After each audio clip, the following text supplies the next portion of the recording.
അദ്ദേഹത്തിന്റെ കൃപയിൽ നിന്ന് അസുരന്മാർ അനുചിത ഗുണങ്ങളെ നേടിയിട്ടുള്ളൂ. ഇപ്പോഴും അവർ ശക്തി സംഭരിച്ച് സ്വർഗലോകത്തിൽ പുനരാക്രമണം നടത്തി ത്രിലോകങ്ങളിലും അത്യാചാരം, അനാചാരം എന്നിവയുടെ കരുതൽ പടർത്താതെ ഇരിക്കില്ല. അതാണിപ്പോൾ പ്രശ്നം.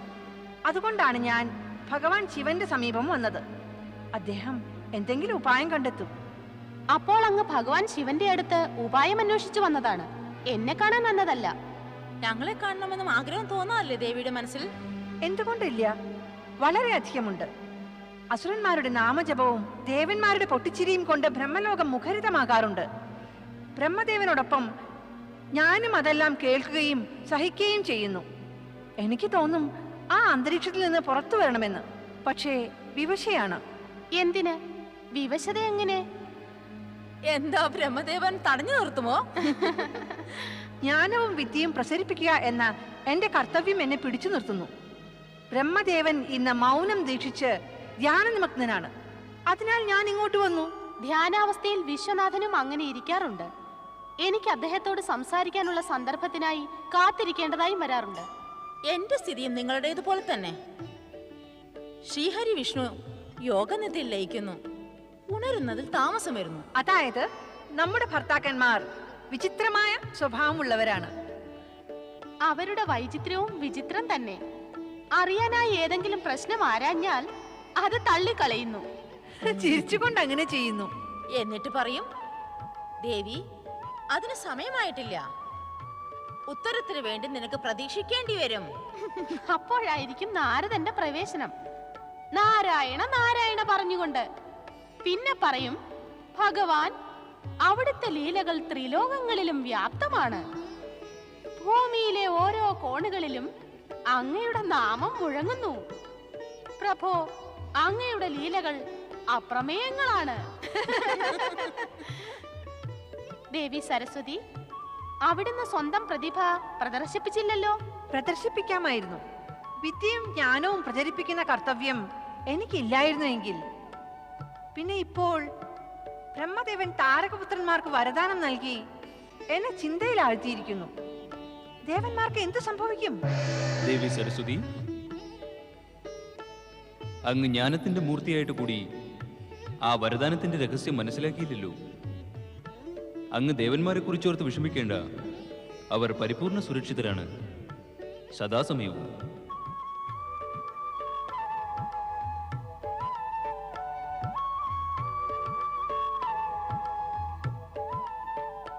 ഇതെന്താ?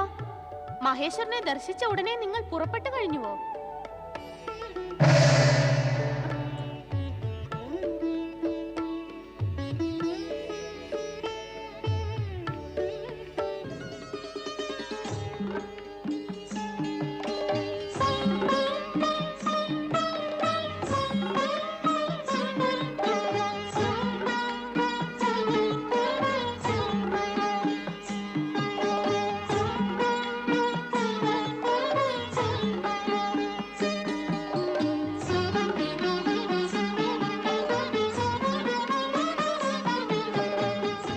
അസുരരാജൻ താരകാക്ഷ, കമലാക്ഷ, വിദ്യുന്മാലി, ഞാൻ നിങ്ങൾക്ക് വേണ്ടി സ്വർണപുരം, ആഹാ, അത്യത്ഭുതം. രജതപുരം, അത്ഭുതം. ദൃഢവും ശക്തവുമാണ്. ലോഹപുരം, സുന്ദരവും സുരക്ഷിതവും.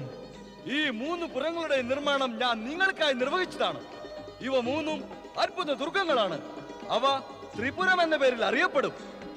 അതേ ശില്പിമായാസുര, ഇവ നിസ്സന്ദേഹം അത്ഭുതം തന്നെ. ബ്രഹ്മദേവന്റെ വരമനുസരിച്ച് ഈ 3 പുരങ്ങളെയും ഒരു ശത്രുവിനും ആക്രമിക്കാൻ സാധ്യമല്ല. ഇവയ്ക്കുള്ളിൽ നാം സദാ സുരക്ഷിതരായിരിക്കും. പക്ഷേ ബ്രഹ്മദേവൻ നമ്മൾ ശിവന്റെ കൈകളാൽ മരിക്കുമെന്ന് പ്രവചിച്ചല്ലോ. പിന്നെ എങ്ങനെ സുരക്ഷിതരാകും? നാം ബുദ്ധിപൂർവം പ്രവർത്തിച്ച് ശിവനെ ആരാധിക്കാൻ തുടങ്ങിയേ പറ്റൂ. എന്തിന്? ശിവാരാധന നമ്മൾ എന്തിനു ചെയ്യണം? അങ്ങനെ ചെയ്താൽ ശിവന്റെ മനസ്സിൽ നമ്മെക്കുറിച്ചുള്ള ശത്രുഭാവം ഉത്ഭവിക്കുകയില്ല തന്നെ. ഉണ്ടായാൽ തന്നെ ശിവന് നമ്മെ എന്തു ചെയ്യാനാകും? നാം ഇവിടെ ത്രിപുരത്തിൽ സുരക്ഷിതരായിരിക്കും. നമ്മുടെ ഒരു ശത്രുവിനും ഇവിടേക്ക് അടുക്കാൻ തന്നെ സാധിക്കില്ല. ബുദ്ധി നശിച്ചുപോയോ നിങ്ങളുടെ എല്ലാം? ഇപ്പോഴല്ലേ പറഞ്ഞത് ശിവന്റെ കൈകളാൽ മരിക്കുമെന്ന് ബ്രഹ്മദേവൻ പ്രവചിച്ചുവെന്ന്? പിന്നെ നാം എങ്ങനെ സുരക്ഷിതർ? ഇപ്പോൾ സ്വയം സ്വന്തം വാക്കുകളെ ഖണ്ഡിക്കുകയാണോ? എന്തുമാവട്ടെ, ഞങ്ങൾ ശിവനെ ആരാധിക്കില്ല. ആ, ഞങ്ങൾ ആരാധിക്കില്ല. ഞാൻ നിങ്ങളെക്കാൾ മുതിർന്നവനാണ്. അതിനാൽ ഹിതവും അഹിതവും കൂടുതലായി അറിയാം. ഞാൻ എന്ത് പറയുന്നുവോ അതനുസരിച്ചേ പറ്റൂ. ജ്യേഷ്ഠ സഹോദരൻ എന്ന നിലയ്ക്ക് ഞാനിത് ആജ്ഞാപിക്കുകയാണ്. നിങ്ങളും എന്നോടൊത്ത് ശിവാരാധന ആരംഭിച്ചേ മതിയാകൂ. ജ്യേഷ്ഠ സഹോദരന്റെ ആജ്ഞയെ ലംഘിക്കുന്നത് ഒരിക്കലും ശരിയല്ല. അതെ, നാം 3 സഹോദരന്മാർ ചേർന്ന് ശിവനെ ആരാധിക്കും. ശിവാരാധന ആരംഭിക്കുന്നതിന് മുൻപ് സ്വന്തം പുരങ്ങളിൽ ഒരു അവലോകനം നടത്തണം അസുരരാജ. രാജാ താരകാക്ഷ, വരൂ, ഞാൻ അങ്ങയെ സ്വർണ്ണപുരത്തിലെത്തിക്കാം.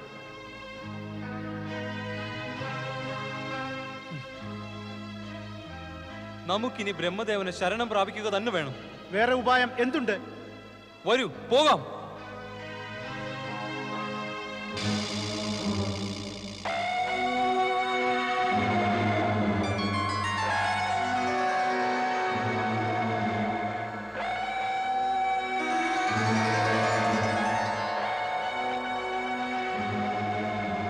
ത്രിപുരാധിപതി അസുരരാജൻ മഹാശക്തിമാൻ താരകാക്ഷൻ ത്രിപുരാധിപതി അസുരരാജൻ മഹാശക്തിമാൻ താരകാക്ഷൻ ത്രിപുരാധിപതി അസുരരാജൻ താരകാക്ഷൻ ത്രിപുരാധിപതി അസുരരാജൻ താരകാക്ഷൻ.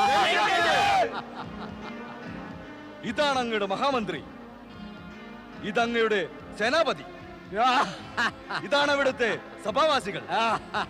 ഇവർ ദാസന്മാരും ഇവർ ദാസികളും.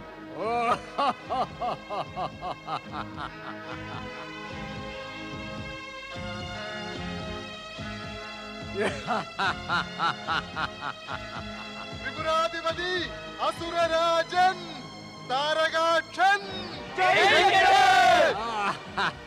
സർവ ബ്രഹ്മാണ്ടത്തിലും ഈ ത്രിപുരം വിശേഷവും അത്ഭുതവുമാണ്. ഈ സ്വർണ്ണപുരത്തിൽ അവിടെ ഉല്ലാസത്തിനും സുഖമായ ജീവിതത്തിനും വേണ്ട സർവ്വ സാമഗ്രികൾ ലഭ്യമാണ്. അങ്ങ് ആസ്വദിച്ചാലും. അങ്ങയുടെ ശില്പചാതുരി അത്ഭുതവും അദ്വിതീയവുമാണ്. ഈ സ്വർണപുരം, രജതപുരം, ലോഹപുരം ഇവ നിർമ്മിച്ച താങ്കൾ നമ്മുടെ നാമങ്ങൾക്ക് അമരത്വം നൽകി. മയാസുര, സന്തോഷം.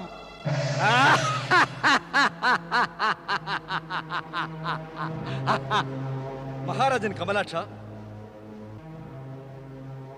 വന്നാലും അങ്ങയെ രജതപുരത്തിലേക്ക് ആനയിക്കാം.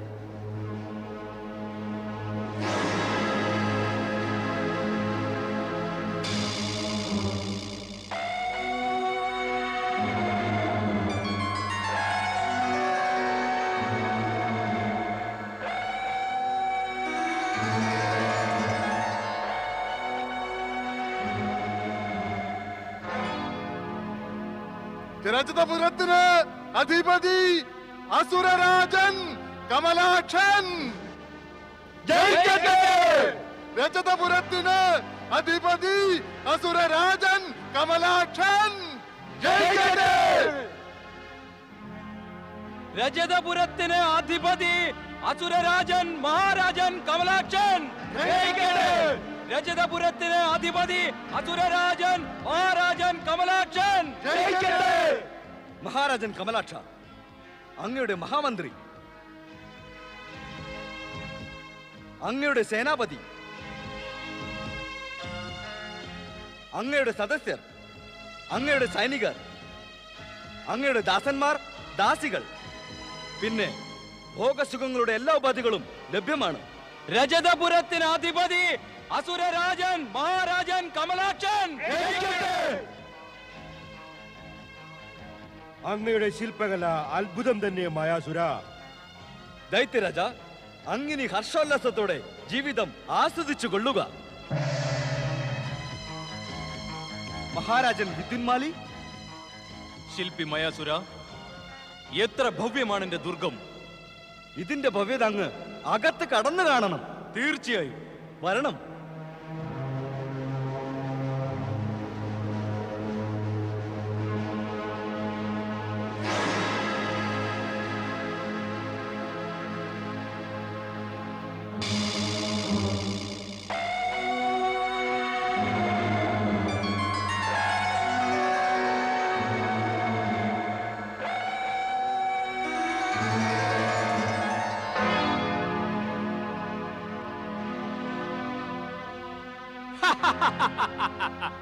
സുന്ദരം, അതിസുന്ദരം.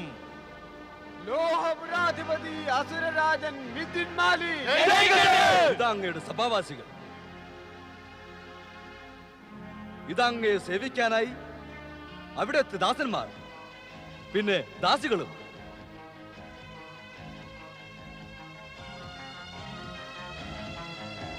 വിദ്യുത്മാലി, ഈ സർവസമ്പത്തുകളും അങ്ങയുടേതാണ്. അങ്ങിവിടെ നിശ്ചിന്തനായി വാഴണം, സുഖം ആസ്വദിക്കണം.